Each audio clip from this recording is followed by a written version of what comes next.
नमस्कार मित्रांनो, राज्यात पुढील 3 दिवसांनंतर काही ठिकाणी उष्णतेच्या लाटेसह पावसाचा इशारा हवामान खात्याने वर्तवलेला आहे। राज्यातील काही भागात उष्णतेची लाट आहे, तर सर्व जिल्ह्यात उन्हाचा चटका वाढला असून पुढील 3 दिवस राज्यात तापमानामध्ये वाढ होण्याची शक्यता आहे। शनिवारी आणि रविवारी काही ठिकाणी ढगाळ हवामानासह पावसाचा अंदाज देण्यात आलेला आहे।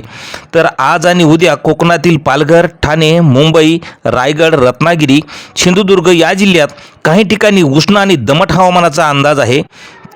तर मध्य महाराष्ट्रातील सांगली, सोलापूर तसेच मराठवाड्यातील छत्रपती संभाजीनगर, जालना, परभणी, हिंगोली या जिल्ह्यात आजपासून 3 दिवस उष्णतेच्या लाटेचा इशारा देण्यात आलेला आहे।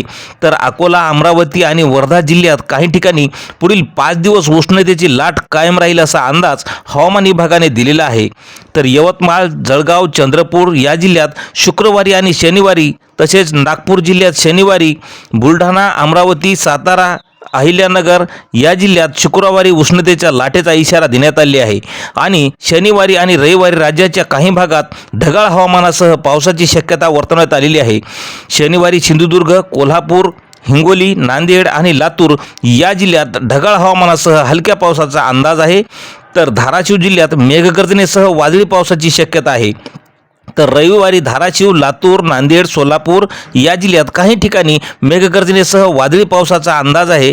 तर रविवारी रत्नागिरी, धुळे, नंदुरबार, नाशिक, अहिल्यानगर, पुणे, सातारा, सांगली, परभणी आणि हिंगोली जिल्ह्यात काही ठिकाणी ढगाळ हवामानासह हलक्या पावसाची शक्यता भारतीय हवामानशास्त्र विभागाने वर्तवलेली आहे।